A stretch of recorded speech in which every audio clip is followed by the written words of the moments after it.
for me, I don't like the idea of gatekeeping anything. I feel like everybody should have that freedom of, developing a what if situation, even for something like dinosaurs. Because the thing about dinosaurs is that, ultimately the scientific accurate part of them is tied to paleontology.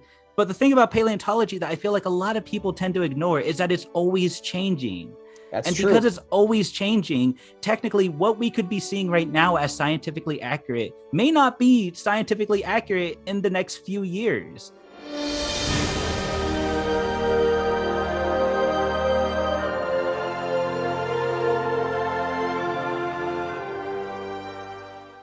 Welcome to Dino Park Media. My name is Samuel, and today I have a very special guest with me. I have Dino Diego from the YouTube channel Dino Diego with me, and we're going to be doing an interview. He's a guy who does lots of different videos about dinosaur subjects in general, and one of my favorite videos that he's done in recent months has actually been one on the Parasaurolophus controversy of people thinking that it could breathe fire in the past, but Diego does such a great job with his videos. And without any further ado, Diego, do you just want to say hello? Hi guys, how's it going? I'm really excited to be here. Dude, I'm so excited that you wanted to come on too. Like, you have just been putting out content, just some really good content regularly. If I remember correctly, you've been on YouTube for 5 years now, is that right? Yeah, 5 years. Yeah. So you've been putting YouTube content out for 5 years, and then this past year, especially, I've just been noticing. That's when I noticed your videos, and then who knows? Like, I think it would have been a point where at some point I was just like, I gotta get this guy on no matter what, because yeah. That's true. I mean, yeah. I appreciate your content, dude. I'm glad that you're here. Thank you. I appreciate that too. Yeah, it's very, because I was telling you earlier, like it feels almost a little weird that I'm on here, just because, you've talked to a lot of people that have dedicated their content and platforms and channels to Jurassic related, content. Yeah. And you yourself have dedicated your platform to the Jurassic franchise as well. Mm-hmm. So, it feels a little surprising that I'm on here, to be quite honest, just because I feel a little bit out of the loop. I haven't really kept myself up to date with all of the Jurassic stuff because I've been busy with all of the other content that I've been doing on my channel. So it feels nice to be here, to be honest. Yeah. Well, I'm glad that you're here, and honestly, it might be a little surprising, but still, the thing about the Jurassic Park and community, Jurassic World community, and I can say that more for the Jurassic Park than paleontological community, because I think people in paleontology, they appreciate Jurassic Park and Jurassic World people, but I think it's the Jurassic Park and Jurassic World people that think that they're more part of the paleontology community. We think that we're like, oh yeah, we're in there, and people are just going like, do you know that meme, that one Star Trek meme? It's like, are you two friends? And one guy's going like, yes, and the other guy's like, no. I think that's how it feels sometimes. Yeah, kind of. Yeah, I could see that. Yeah. Yes, but no, dude, I'm happy that you're on, and let's just jump straight into it, because you're a great guy. Good to know a little bit more about some more people in the community. So let's learn about you, Diego. First of all, first question I like to ask everyone: what is your favorite dinosaur? Okay, we're really getting to the hard questions early on here. I got this. All right. No, I'm just kidding. So my favorite dinosaur, I think, would have to be the brachiosaurus, because that just stems from my overall interest in sauropods. I have to say, because as a kid, I've loved every dinosaur when I was a kid, but the ones that always fascinated me the most were sauropods. I don't know. It was just something very interesting about them. I think it was maybe their overall, anatomical features, like their physical features, just the way they looked and the way they acted. I don't know. There's always something about them. And I guess the way they've been depicted in media as like gentle giants, I've always loved that about them. So I guess that's why maybe sauropods in general are my favorite types of dinosaurs. But I guess because the brachiosaurus is my favorite specific dinosaur, I think that also has to do with maybe that very iconic scene from Jurassic Park. I was going to ask you about that. Yeah. Dude, when did you first see Jurassic Park? I guess it's a good question. That's a good question, because I don't even remember, and every time I ask my parents, the answer is not completely consistent. They're always changing the sometimes it's like 3, 4, 5. So I'm gonna just say maybe like 3 or 4 is when I first saw it, because I don't remember. It was so long ago. Gotcha. But like when you first saw it, like the brachiosaurus is obviously something that stuck with you for this long. Oh yeah, absolutely. There's so many scenes that stuck with me, but that brachiosaurus one, that was, for me, that was just amazing. Well, I'm with you on that one too. Like for me, Jurassic Park is my favorite movie of all time. Hence why, like you said, I've dedicated a YouTube channel to it.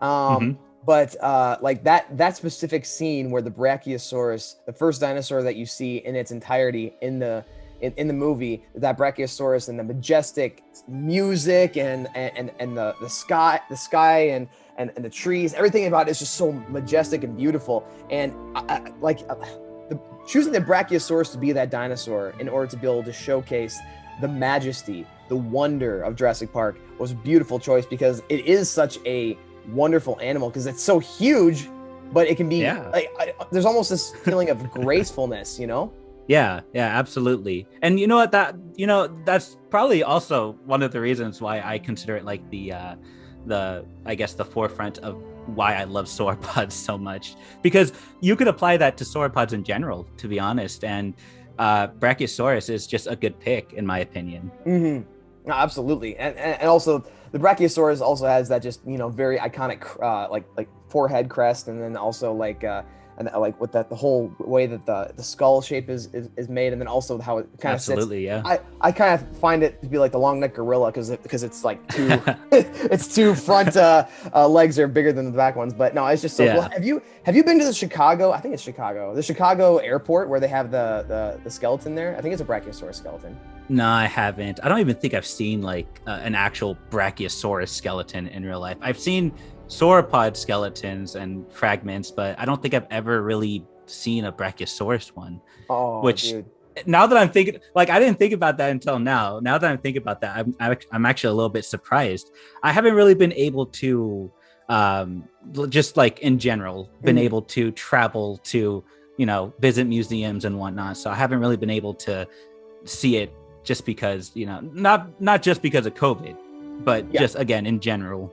Yeah, no, I get that. Just honestly, like the only reason I probably would have seen this in the Chicago airport is just because it was just a connecting flight, to be 100%. It's not like I was going there like, let's go see this dinosaur. And also, I don't even know. You take that trip to Chicago to see that one dinosaur in the airport. Right. Okay, I came, I saw, I conquered. I'm leaving now. That's fine. Yeah, no. But like, dude, I'm pretty sure it's also not a real skeleton. I'm pretty sure it's just a recreation. But the reason I asked though is because it's so freaking tall, and it's just like you sit there and you're going like, man, it would just be like, just trying to imagine seeing one of these things in the flesh, and you're sitting there going like, this thing is Titanic. Like, wow, sauropods just really are amazing dinosaurs. And so like, but you're the first person to say Brachiosaurus on this channel as their favorite dinosaur. So like, I sincerely appreciate that. That's pretty cool. Oh, thanks. Yeah. yeah. But so the Brachiosaurus, and then you would probably attribute, you said that one scene from Jurassic Park to your first. Yeah, definitely. I mean, Brachiosaurus has definitely appeared in a lot of media. Back in the, that time period, I'd say, of dinosaur documentaries, movies, shows, just media in general. But Jurassic Park being probably the biggest one out there was, obviously because it was so big, it had that scene. I'd say you're right that one definitely was the one that resonated with me after all these years. Oh yeah, I mean, it's kind of hard to not have that in your memory when you're talking about a Brachiosaurus, though. Yeah, that's true. but I mean, obviously, I could talk about one's favorite dinosaur for a good amount of time. But I mean, let's talk about dinosaurs in general, though, because honestly, like your whole channel, Diego, is obviously dedicated to dinos, or hence the name Dino Diego is the name of your channel. And so like, you obviously are into dinosaurs. You do research in order to make your videos, in order to put them out. How did you first get into dinosaurs? I mean, most people like have this idea of like, when I was a kid, I used to play with the toys and blah, blah, blah, blah. But everybody has their beginning. How did you first get into dinosaurs? Man, that's a good question. I'm not sure if I can answer it, because I don't. It's like what you said, like some people play dinosaur toys. I guess for me, because I've always just had an interest in media, I was more into just watching them on the screen. So, I've had plenty of dinosaur toys, but those toys didn't nearly like it didn't give me the same interest as just watching them like just move on screen. So I can't really give you a solid answer as to like what got me into dinosaurs specifically, because there's just so many, obviously there's so much different like early dinosaur media out there from when I was a very young child. But I guess in general, it was just watching all of these documentaries that were presenting them in a more, I guess, serious and accurate tone that really got me into it. Obviously, Jurassic Park played a huge role, but in seeing that there were people who were utilizing their interest in like dinosaurs as a job, you know, paleontology, that very much resonated with me, because ever since I was a kid, and still now, I want to become a paleontologist. So, you know, there's always just been that interest, and I think it comes from that, from just seeing those documentaries as a very young child. I don't really know what the first dinosaur documentary I watched. Obviously, Walking with Dinosaurs was a huge one too. But it's a hard question to answer, because there's a lot that really contributed to my interest. But I guess I'd have to say the biggest one that really helped me was those documentaries. Which makes perfect sense.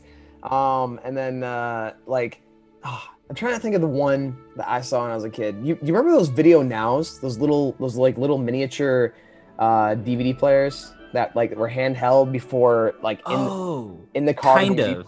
Yeah, kind of. Yeah, well, I had a Video Now when I back in the day, and my mom and dad got me. I don't know if it was Walking with Dinosaurs or what it was, but it was about real velociraptors, you know, so like these little chicken-sized velociraptors, and then it told the story of like one little plucky velociraptor like wandering around the wasteland, just like trying to find different things to hunt and whatnot, coming up from its young age. I can't remember what it was, but wait, was it a white raptor? Yeah, feathered. Oh my god, I know what you're talking about. It's either Planet Dinosaur or Dinosaur Planet, White Tip's Journey, I think. Yes. That's the one. That's the one that I watched when I was younger too. I loved that one. I loved I think there was 4 episodes of that.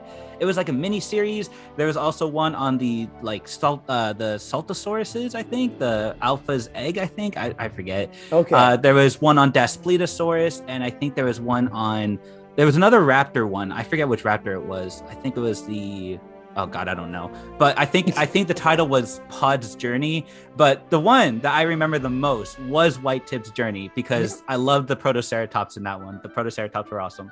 Yes, man, that's the one. I haven't seen that in flipping forever, but like, it's just so good to hear that somebody else saw that. But like, it's funny that you bring up like that you watched documentaries, that you're watching like some more serious media on dinosaurs that got you inspired to want to become a paleontologist. Because like back in the day, when I first saw White Tip's Journey, and I was just like, oh, I'm becoming very serious about dinosaurs. I didn't just watch, Land Before Time in order to get myself to this point. Like, obviously, I'm serious. And so I watched White Tip's Journey on my little Video Now, thinking I'm going to become a paleontologist. Spoiler alert, I have not become a paleontologist. But I mean, it's just like I get what you're saying. I hear that interest that comes from watching the media, and it's going like, this is so intriguing to learn about these prehistoric animals that we don't have nowadays. Yeah, absolutely. And when I say serious, obviously when you're talking about, I guess, science fiction movies, or just movies in general that have dinosaurs, they could take them seriously. But, something like Jurassic Park, I'm not trying to say that, documentaries are the only, like, when I mean serious, I think I mean more so like the accurate tone of dinosaurs, because obviously Jurassic Park took the dinosaurs pretty seriously, in my opinion, just not in the accurate way, because they had their own reasons for that. But that's, I just wanted to point that out, because I know there's some people that could be like, well, Jurassic Park also took it seriously because, the dinosaurs were more animalistic than they were, just characters. So, yeah. So, well, I was in the first 3 movies. Yeah. before the change, the 14-year gap. Yeah. Right. Now, I mean, I will say Jurassic World is my favorite sequel, but I mean, there's no question in my mind that like, Blue the Velociraptor is more like a puppy dog than an actual animalistic Velociraptor. Yeah. But I mean, that's a whole different topic, obviously. But but going back into dinosaurs, though, I mean, you talk a lot about dinosaur media having a huge effect in helping shape your personal interest in dinosaurs. And so Yeah. that brings me to my next question. What's your favorite dinosaur media? Because now, I mean, I think it's safe to call you a person that creates dinosaur media. You are on YouTube creating dinosaur media. So like, what is your personal favorite dinosaur media? Wow. Okay. I know I was just joking earlier about the questions getting hard, like right away, but now they're kind of getting hard because now I gotta, like, I didn't think about this that much, but I don't know, because the thing is, these, like, the answer can't be limited to just one specific thing, you know, because for me, my favorite type of dinosaur media are the ones that offer variety in depiction, to be honest. And because I know a lot of people want to, like, I don't know what the word for it is, like, not gatekeep, but they want dinosaurs to be limited to just, like, I guess, being scientifically accurate, right? And like every other like piece of dinosaur media that doesn't offer scientifically accurate dinosaurs are media that should not be ever looked at or taken seriously.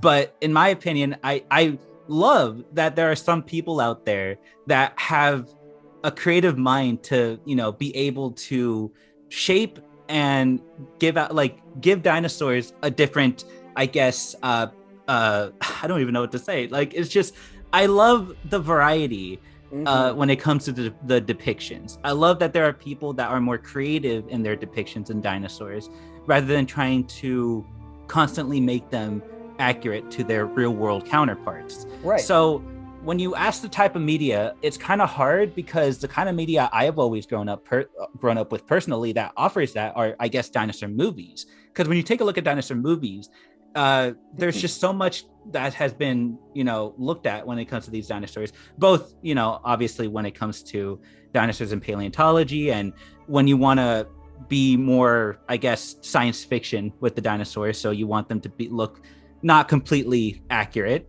So, you know, we have a bunch of different kinds of those within just movies. But of course, you know, you have so many like other things like video games. Video games have utilized dinosaurs in a way that makes them look completely different and even terrifying. Like there was this one game that I feel like a lot of people were mad at that I felt like was a little bit unjustified. You know that dinosaur game, Second Extinction? I've heard of it, but I've never seen gameplay or anything.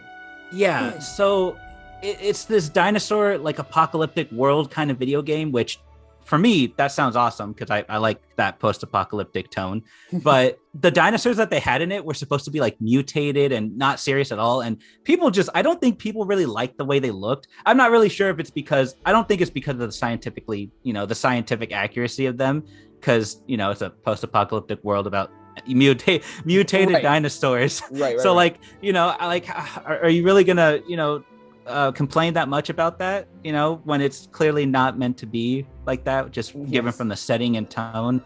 So, but they, you know, I still feel like people thought the idea was absurd, but in my mind, you know, the way it was being executed in video game form, I felt like was a step in the right direction for something like that, for a concept or an idea like that. Because for me, it's not so much how ridiculous a concept in itself is, but more so how it can be executed.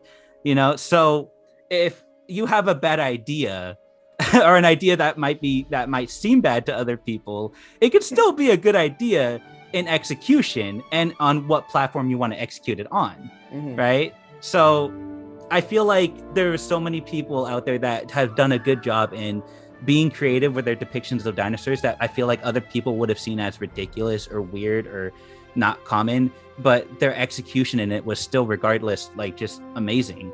So I've seen it everywhere. That's why it's hard for me to answer in one specific piece of media, but I guess just because movies were such a big thing for me growing up, that I feel like movies probably have to be my favorite kind. Which would, I mean, I think that is probably the most common for at least people who are maybe a little bit older on the Gen Z side or millennials and stuff like that, because of the idea that, I mean, that was the main form of media for us, besides a couple of video games that usually tied into the movies that they shared a title with. But yeah, I think also another big thing of what another big form of media that is now taking a lot of the younger generation by storm, so Gen Z specifically, is YouTube. And so, like, I think that now YouTube is now becoming one of the prominent forms of media that a lot of people are Yeah, it's in definitely their become dino more face. Yeah, it's becoming more and more mainstream as the years go by. It's So true.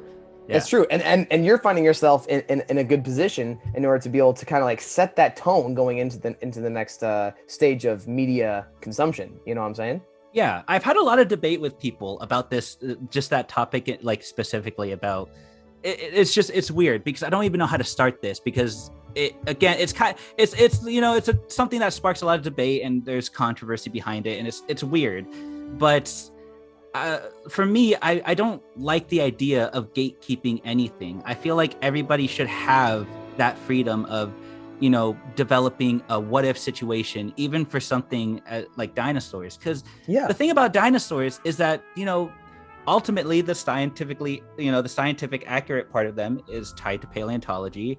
But the thing about paleontology that I feel like a lot of people tend to ignore is that it's always changing. That's And true. because it's always changing, technically what we could be seeing right now as scientifically accurate may not be scientifically accurate in the next few years. So I just feel like it's, for something that we have very little understanding of, and for something that's always changing, there are a lot of people that truly want to limit it to just that, which is weird because again, it's always changing.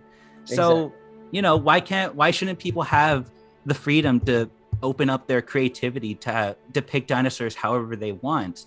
I get it. There's obviously a fine line between mocking a dinosaur and making fun of it given from everything that's been put on the table. And then Sure. of course there's also people who have very strange depictions of dinosaurs that are completely wrong to their real world counterparts, that they attempt to make others think it's real, which again, that's something I don't necessarily agree with either. Yeah. But again, there's a difference between that and people who are just people who want to create a what if kind of moment, or depict dinosaurs, like I said earlier, for the second extinction in a tone that fits the world they're trying to build for them. Because in that specific world, like in second extinction, a post-apocalyptic world, mutated dinosaurs kind of fit that tone and that setting. So, why would if you truly wanted dinosaurs to be scientifically accurate in all media, wouldn't that look a little weird for a game like that to have a feathered T-Rex just kind of running around this post-apocalyptic world? Right. I've never understood that. Well, I think that you're right on multiple levels here, because if we limit ourselves to having to have realistic animals, let's say animals in general for a moment, we need to have realistic dinosaurs in every form of, animals in every form of media. We would never have gotten anything from the beginning of Disney, because Mickey Mouse would never have existed, you know what I'm saying? And you never would have any of these modern movies of depicting different forms of dinosaurs and giraffes, or Zootopia would never exist. Exactly. And so if you limit creators to saying and they need to be exactly the way that this happens, it's okay, well then all we're going to be creating are just a bunch of documentaries, and that might be fine for some, but for the masses, I firmly believe that there's probably plenty of people out there that would not be in paleontology today if it were not for Jurassic Park at least piquing their interest in the beginning. Yeah, exactly. I mean, it's definitely what piqued my interest, at least in some regards, because it did contribute a lot, and it did pique my interest, and it is a contributor to my interest in dinosaurs ultimately, because it was such a big piece of media back in that time, and it still is. It's still probably the biggest dinosaur franchise out there, just Definitely. because not even because of just the newer movies, but just because of the footprint it left for 100%. Dinosaur media in general. So yes, it's got its corner on the media for on dinosaur media for sure. It's kind of owns the market. Mm-hmm. Exactly. With people's mentality on trying to keep everything so accurate to dinosaurs, we never would have even gotten something like Jurassic Park, right? Both the movie and its source material. Yeah, I mean, obviously, having an understanding of accurate animals and dinosaurs is a very important thing. And so paleontology is extremely important in order to be able to learn more about these animals that have since gone long extinct. Yeah. And I also think that the point that you brought up of how even paleontology is changing. Like the Spinosaurus has gone through how many different iterations? Yeah, exactly. That is a prime example of what I'm trying to talk about. Because there's so many people nowadays that almost insult the depictions that were made back, like the first reconstruction of the Spinosaurus. And for the normal sane people that are sitting here and know about dinosaur reconstruction, we're sitting here wondering, why are you even insulting them? This is just what they thought back then because of what they had to work with. Right. Just like what we have to work with now is what's developing the reconstructions that we have for Spinosaurus today, right? And like I said, there's a difference between actual accurate, like scientifically accurate dinosaurs, and then of course misleading people and presenting something that's not accurate as accurate. There are people that are like that, and I don't agree with that. I think that if you're going to try to present something as accurate, then you shouldn't falsify anything, and you should also make it a thing to maybe announce that this is from a specific time period of what, because it's always changing. The reconstructions today might not be the same as maybe a couple years from now, maybe 10 years from now. I'm not entirely sure, but you should make that, like, if you're going to ever make a project or something like that, you should make a point in that project to say when the reconstruction was, or, because, again. No, I think that you're right on with that. I mean, like, exactly. It's just, short of the people that are purposely trying to mislead other people in order to, whatever they're trying to do, get money or fame or whatever. Like, then you got some people that are like, honestly, just out there going like, I'm trying to figure out what this dinosaur looked like back in the day and trying to figure out their behavior. I mean, even to the point of like, now we have carnosaurs being labeled as like, like apex scavengers, and like that. Mm-hmm. And it's like the T-Rex is like first time, like going through this all over again, but now we've got, carnosaurs on the chopping block for scavenging. And so, like, yeah, I mean, who knows what we could see with dinosaurs in the next 10 to 15, 20 years. And so, yeah, this having creative freedom to be able to really interpret these majestic extinct animals in different ways, I think is very valuable. But then, I mean, we could be, honestly, it sounds like this is a very personal topic to you that we could talk about for a long time, but sorry about that. No, that is okay. But I also want to know something else a little bit more specific to you, Diego, which would be about what made you want to start your YouTube channel. Now, you said that you've been doing it for about 5 years in June. Is that correct, or July? June, late June 27th, I think. Yeah. Gotcha. So it's been 5 years. What made you initially want to start your YouTube channel 5 years ago? So I haven't really mentioned this before, but originally my channel was going to be like an informational channel based around paleontology and dinosaurs. But the thing is, I didn't know how to do discussion videos at that point. So instead of being a normal person and just looking up a tutorial or something, I opted for Plan B, which was at the time I had been watching a lot of gameplay videos, people like the Gaming Beaver, Best in Slot, and of course other gaming channels like Vanos Gaming. I think I watched Sky Does Minecraft. I don't know if you know that, but he was like one of the big Minecraft. I was a teenager, all right. I wasn't my variety and content was not that big, so okay. Sure. I just, I watched a lot of gameplay channels, and, a part of me kind of wanted to do that. I was more into the idea of making a channel dedicated to paleontology, but because I couldn't figure that out, I decided to play mobile games on my channel. The mobile game, it's so weird because I wanted to be a gaming channel, but at that point I didn't have anything. I didn't have the equipment. I didn't even have a game console. All I had to work with is what was an Android phone and an Android tablet. Nice. So I doubt. Yeah, exactly. The ultimate. I don't get why people show off their gaming setups. That's the ultimate one. I don't get why people even bother. There it is. Yes. I had a $5 plug-in microphone that I used as my mic, and I used Mobizen, which you probably don't know what that is, but it is an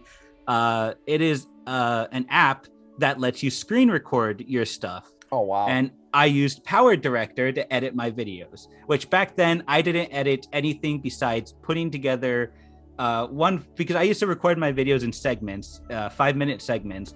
I would record 1 5-minute segment, stop, continue the recording, and then in the end I would go into Power Director and then put them together and render it as one video. That's what I used to do. There you go. Sounds easy. Like, wow, that was definitely the epitome of video editing. Absolutely. Yes. Again, nobody even needs to bother to show their gaming setup or their video working setup. No. That's the one that you have to focus on. All right. Yes. There you go. I don't know if you know this, but there's so many channels out there that are like, how to start your YouTube channel for free. And then they show a $60 mic, $400 laptop. No, if you want to start your channel for free, that's how I did it. I worked with what I had. Yep. There you go. That's how you actually start it for free. So that's how I started. And I did so many different like app games. I don't even know. I forget what the first one I did. I think the first one I did was Call of Mini Dino Hunter, which I don't know why I started with that one. That one, I would have liked to have started with something a bit more significant to me personally, but I started off with that one. Again, don't know why. I then did stuff like Carnivore's Dinosaur Hunter. I did Dino Hunter Deadly Shores. I did a lot of dinosaur hunting games for some reason. I just had no variety back then. So I also did like Minecraft stuff because of course I was a teenager. So obviously if you're a teenager, rule of thumb, play Minecraft on your channel, because if you don't, you're a loser. So what else did I do? I played like zombie games. All of it was mobile games, by the way. None of this was like 2016, 2017 era of my channel was all just mobile games, and maybe a couple of discussion videos here and there, because I did eventually find out how to do discussion videos on a budget. So that's kind of how I started. That's kind of what got me into YouTube, was like, I guess the whole gaming aspect. But again, before that, there was a want to do discussion videos around something a bit more serious. But now I it's kind of weird, because I feel like I've just taken it full circle, because the original intention for my channel was like informational discussion videos on dinosaurs, and then after all these years I'm finally doing that. So, yes. Yeah. Full circle, dude. That's amazing. But like, you got into it with the intention of like making the videos that you're doing now. Yeah, and it only took 5 years to finally get that done. But it's yeah. Hey, 5 years, that's not long at all. But it's like a quarter of your life. That's no big deal. Yeah, that's the way you put. Yeah, exactly. Because in June I also turned 20. So yeah, that's a solid quarter of my life there that I've dedicated to YouTube. There you go. Yeah. In that time, only about not even a full year of it has been dedicated to that dinosaur content. Wow. The kind that I wanted to do. So yeah, I feel like a lot of people don't know it, but like the content that I'm doing now is more of a recent development that started back in January of this year. So yeah, prior to that, it was just a bunch of different stuff. I don't really, it's garbage is what it could probably be synonymized with. So well, I'm glad you think so highly of your work. Thanks, man. Yeah. No, but I mean, like, I honestly, I can't speak to what came up before this year, because this is the year that I actually discovered the Dino Diego channel. And so like, I mean, I don't see garbage for sure, but also, like you said, I mean, I've seen this year's content, and this, like I think you're telling me before the video, like this is the year that you kind of like began your current branding. This is like when you found out what you want to do. Yeah, exactly. Like there was just like a point between 2020, like the end of 2020 and the beginning of 2021, where I was really trying to decide, do I want to keep going with this kind of content, or do I want to start something new this year? So obviously I chose something new to do this year. But one of the things I want to do is keep stuff consistent, keep the editing consistent, because prior to 2021, the editing was kind of everywhere. Some days my videos would be, high quality. There would be so much editing in it. I spent hours editing it. And then other days I would just put out the laziest form of content and not edit it at all. So nowadays I don't think that way. I always try to give my all when it comes to my videos. So I feel like I've succeeded in being consistent throughout everything, not just the video topics, but the editing, the commentary, just everything in general. So Oh, absolutely. Yeah, no, I would definitely agree with that, especially like what I was talking with you earlier about before the video, like one of your most recent videos about the the Archaeoraptor and how like you put it into chapters and you really had a lot of good good visuals to go along with the video that the segments of the video that you were talking about. It was just great. Mhm. Yeah, your editing is definitely like definitely been on point. And so like I think it's amazing what you've done with your channel over the years. And obviously it's gotten recognition because this year you crossed the 10,000 subscriber mark back in June. Is that correct? Yeah. So like obviously that's a pretty big deal. And so like a big milestone for your channel. And so dude, that's just amazing. But I mean, No, I appreciate that. Oh, absolutely. It's incredible to see like not just Jurassic Park stuff, because obviously we know like bigger creators like Clayton Fioriti, Gaming Beaver, Best in Slot, these people that like are definitely predicated on dinosaurs specifically. On Jurassic World and Jurassic Park, like they're big on that, right? But then seeing how that dinosaurs are becoming big in general, you got the Dinosaurs Will Always Be Awesome podcast. You've got different creators that are just doing dinosaur specific things, like paleontologists that are getting bigger on social media, Cathronodon and stuff like that, or Cathronodon. Like I honestly have no idea how to pronounce that, but all I have to say, like these different people that are making dinosaurs a big deal, and you can see it in pop culture. Like before 5 years ago, if I went to Target and I was going back past the toy aisle or past the electronics, the only dinosaur stuff I would see there was Jurassic Park or Jurassic World. And now whenever you go past like toy aisles or even like, you know, like the kitchen aisle and stuff like that, like little things are now like shaped like dinosaurs, and they're not related to Jurassic World. It might have been by that in culture, but specifically now dinosaurs are becoming popular again for kids and for the next generation. And it's just so cool to see how dinosaurs are really taking hold again in people's psyches as far as like interest and wanting to know more. It's cool to be a part of that generation too, because I feel like there was like a transitional period. I'm not really sure when it was specifically, but I feel like there was where people were like finally getting into making dinosaurs a bit more mainstream. Yeah. It could have been, you know, in the early 90s with Jurassic Park, but it could have been now. It could have even come in spikes, to be honest. You know, back then they were probably also into, you know, putting dinosaurs everywhere and making them more mainstream because of Jurassic Park. But, you know, maybe in that 14-year gap, it died a little bit, but came back after Jurassic World, you know? So it's just nice to see that people have, you know, dedicated dinosaurs into other areas. It's just always nice to see. Absolutely. And I think that you definitely hit that nail on the head, like probably in spikes, because I just remember when I was going through elementary and high school, like dinosaurs were just nowhere on the scene. Absolutely nowhere. And it was awful. It was awful because everywhere it was mostly like kid related stuff. And exactly. if you ask people, like I remember back when I was in middle school and I would tell even some teachers that I was interested in dinosaurs, and they would just kind of laugh because in their mind, you know, dinosaurs are a phase that every kid goes through that kind of dies off, you know. But I don't think they truly realize that people make careers out of it. People, you know, they have a genuine interest in it that goes well beyond just a phase. Like, I don't think a lot of these like older, you know, people or just people that have that really closed off mindset really understand. But it's just nice to see dinosaurs becoming more mainstream and even taken seriously because, you know, back then, again, I just feel like they were always seen as just child related stuff. And I never liked that.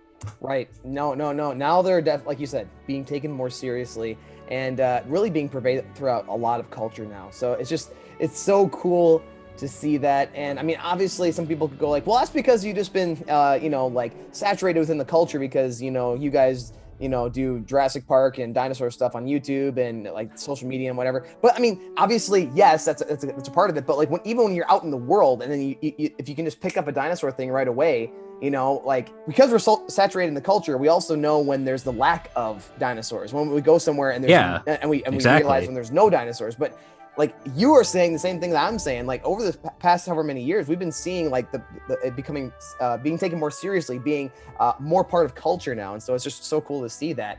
So yeah, man, and you with your channel get to be a part of also being a part of that rise in culture as well. And so it's so cool seeing people latch onto your channel. But obviously, every human being, we all have interests, we all have things that we do, but there's more to life than just one thing that we focus on. You know, obviously people who are astronauts don't always dream about space. They probably have families, they probably have other things that they do, other interests, movies that they like. And obviously you probably have some other things that you do besides dinosaur videos on YouTube, besides doing Dino Diego YouTube channel. So what are some other interests and hobbies that you have specifically, Diego? Because obviously we've talked a lot about dinosaurs. You know about dinosaurs. You like dinosaurs. But then there's got to be other things that people that watch your channel want to know that you're interested in as well. Well, I guess it's kind of hard because, you know, dinosaurs have always been, you know, a huge part of my life. But I have developed some other interests outside of that. I've always been a horror movie fan. Okay. That's something that I've always really liked. And especially during the pandemic, I've tried to not necessarily catch up with all of the horror stuff, but, you know, I've decided to watch a little bit more of it. So there's that. And in watching the horror stuff, it's cool because one of the things that I'm trying to do for my channel is have more of a more professional presentation of it. Kind of in the way of documentaries, but, you know, I also like to apply more movie-like presentations to it sometimes. So I take a lot of inspiration from like horror movies, especially just because that's, I guess, the only other form of media that I watch other than just dinosaur stuff. But another thing that I've really been getting into as of recently, because it's been growing so more and more popular, is like speculative biology and zoology and evolution.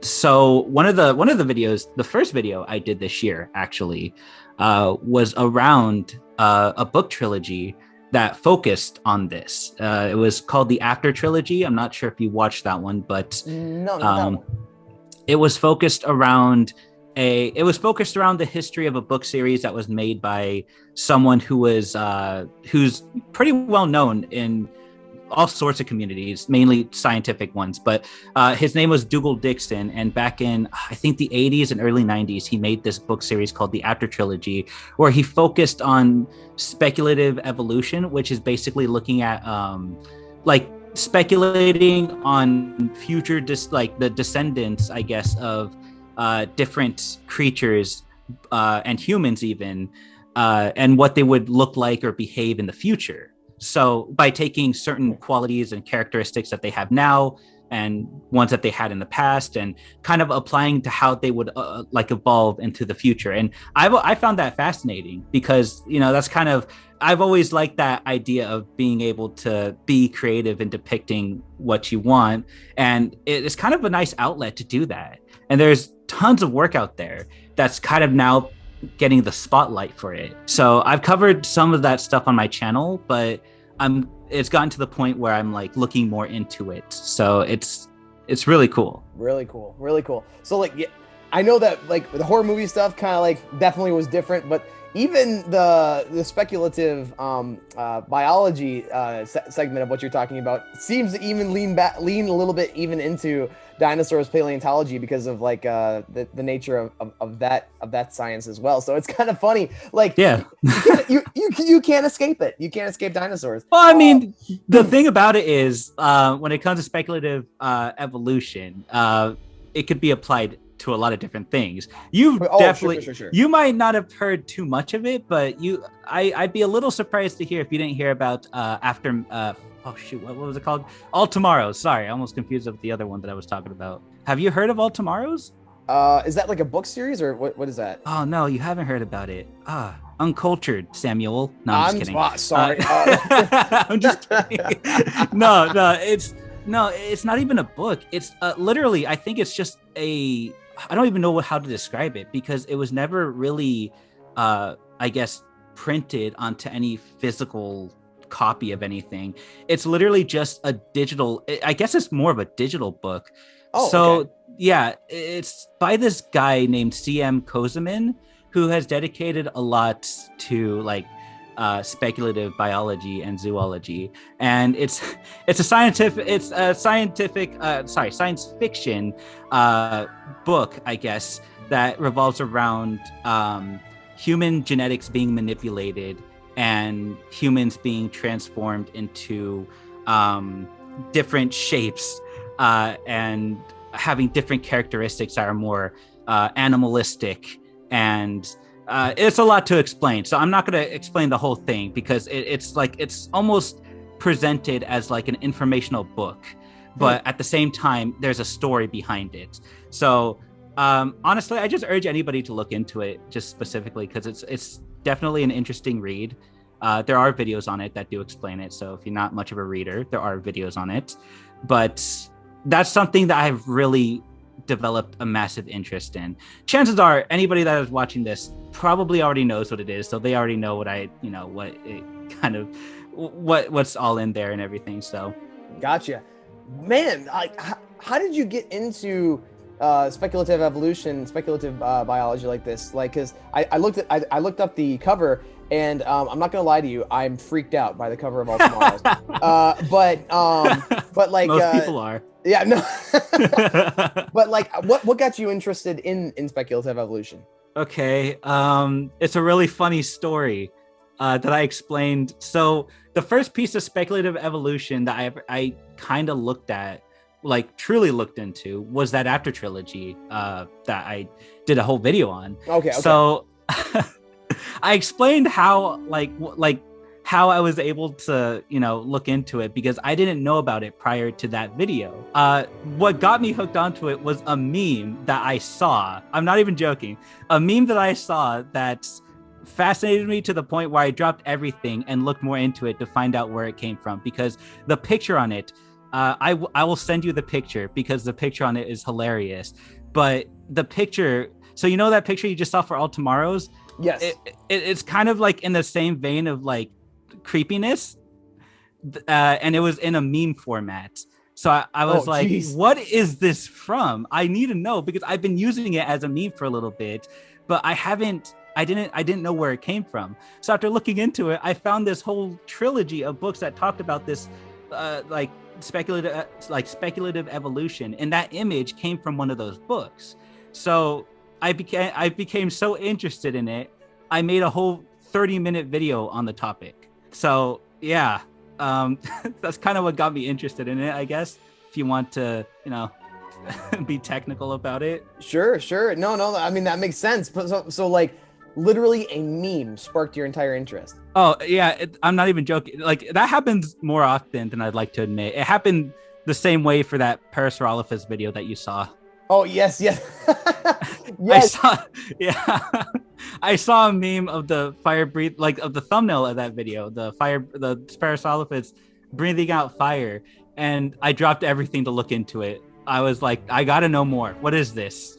Absolutely. And dude, when I had literally it was funny enough. I had literally actually like riffed on that jokingly in a video with with one of my friends that I know from doing Dino Park Media, like a couple weeks previous. And then when that video came out, I sent that to him. And I'm like, dude, no, he sent it to me. And he's like, dude, we were just talking about this. And so but like, it was destiny. It was destiny, yes. But no, dude, it's just that, man, that's hilarious. It shows how memes are really like culture shaping things and should not be thrown aside. Europe, get back to getting the memes going. Anyway. Yeah, for real. Yes. Obviously, culture is being like your culture is being left in the dust because of the fact that memes are no longer there. But memes in itself are a whole culture. Absolutely. We like. Oh man, this video started an entire revolution. Then well, anyway, there it is. but no, like, dude, I appreciate that so much. And man, Diego, it has been fascinating to be able to learn all this about you, but I think that's all the questions that I've got. But I'm just honestly, Diego, this has been a great interview, a great time for me to be able to get to know another person on YouTube a little bit better. But before we wrap up, is there any last words that you wanted to let everybody know before we sign off here? And then also maybe some ways of how they can also see your content and connect with you. Well, the ways you could, see my content is of course checking out my channel. But any last words? I don't really have a whole lot to say, but I guess always be open-minded to different forms of dinosaur content and media. I know that a lot of people are quick to riff and hate on certain things without really looking into it all that much. But trust me, looking into things and getting a better understanding of it will always pay off in the end. So that's just, I feel like that's a good mindset to have with not just dinosaurs, but just anything in general. Yeah, like, no, I like that. That was wholesome. That was a wholesome way of leaving it there. Just like, yeah, make sure that like you leave yourself open to not just automatically judging things when before really looking into it. And I know that you definitely handle that that concept when you are making videos. And so, like, we were talking about that beforehand. So it's cool that you have that in your as a mindset for yourself. But Diego, I really appreciate you being on today, and I really appreciate you agreeing to this interview. And so for everybody listening out there, make sure to check out Dino Diego on YouTube. Look up his channel, and then his channel URL will also be in the description. But then also make sure to just reach out to him on Discord and stuff like that. Let him know that you appreciate his content. But then also, if you listen to this video all the way through, thank you for listening to the interview today. And then also, we just want to say thank you for listening to Dino Park Media. And if you like this video, please like and comment on it. And then also, if you like our content, please subscribe to Dino Park Media. We're on our way to 1,000 subscribers. And honestly, we are just so happy to be making content like this for you guys so that other people can get to know other creators well and get to know them better, but also get to know a little bit more about Jurassic Park and Jurassic World and dinosaurs. But guys, thank you so much for watching the video today. Thank you once again to you, Diego, one more time for joining me. And before we go, have a great rest of your day and know you are loved.